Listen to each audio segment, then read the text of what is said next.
If I could go back in time, back to when I was 20, I would whisper one thing in my own ear. Stop worrying so much about what other people think. It's a ghost, a phantom that will steal your best years if you let it. I'm 90 now, and from this vantage point, I can see so clearly how much time I wasted trying to live up to expectations that were never my own. I thought I needed a certain kind of success, a certain kind of life, to be seen as worthy. But the truth is, the only person's approval you ever truly need is your own. I remember my 30s and 40s like a whirlwind.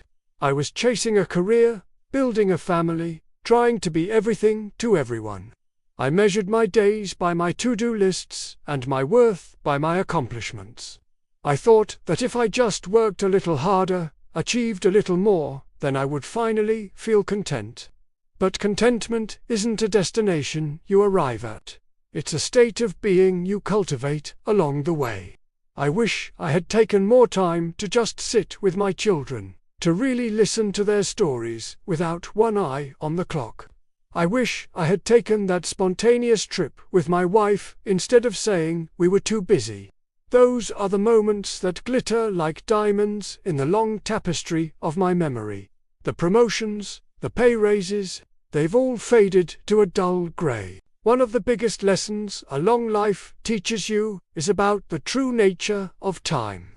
When you're young, you think you have an infinite supply of it.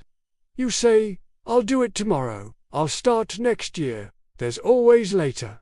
But time is a currency, and you're spending it every single second.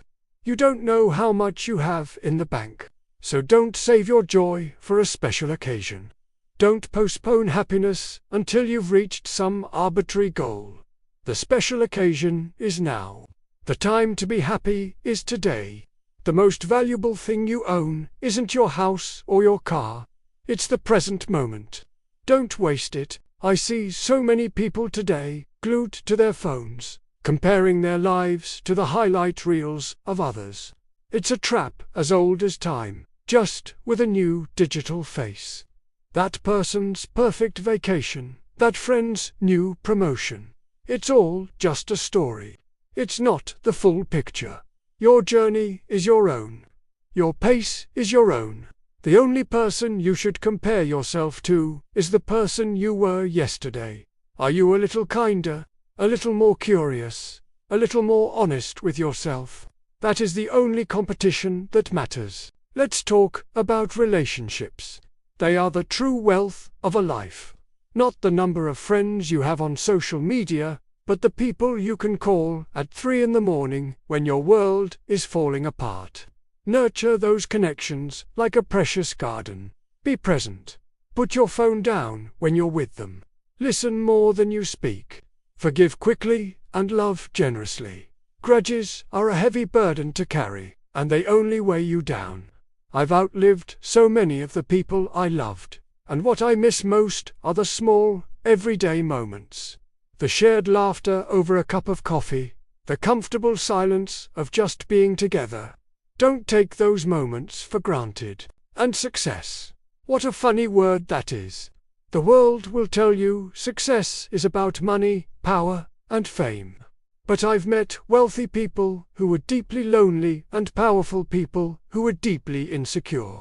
From where I stand, true success is living a life that is authentic to you. It's about knowing your values and living by them, even when it's hard. It's about being proud of the person you see in the mirror, not because of what you have, but because of who you are. It's about the impact you have on the people around you, the kindness you spread, the love you give. That's the legacy that endures. Now, about that one regret I mentioned. For decades, I carried the weight of a decision I made in my youth. A path not taken, a word left unsaid. It haunted my quiet moments. But with age comes a certain kind of peace. You realize that you did the best you could with the knowledge and maturity you had at the time. You can't change the past. You can only make peace with it. My biggest regret wasn't the mistake itself, but the years I spent letting that regret define me. I finally learned to forgive myself. It was the most liberating thing I have ever done. If you are carrying a heavy regret, I want you to hear this. Forgive yourself, learn the lesson, and then let it go. Your future is unwritten. Don't let your past hold the pen. So, if you're in your 20s, 30s, 40s, or beyond, I hope you hear my words. Don't wait until you're 90 to learn these things. Don't waste decades figuring it out the hard way. Choose courage over comfort. Choose people over possessions. Choose presence over productivity. Live a life that will make a great story, one that you'll be proud to tell. Be kind to yourself and to others. And remember that every single day is a gift. Don't leave it unopened. I'd love to hear your story. What lesson from this hit you the hardest? Is there one thing you're going to change after hearing this? Leave a comment below. I read every single one. For more life wisdom from those of us who have been around the block a few times, make sure you subscribe to Philosophy of Old Age. Thanks for listening.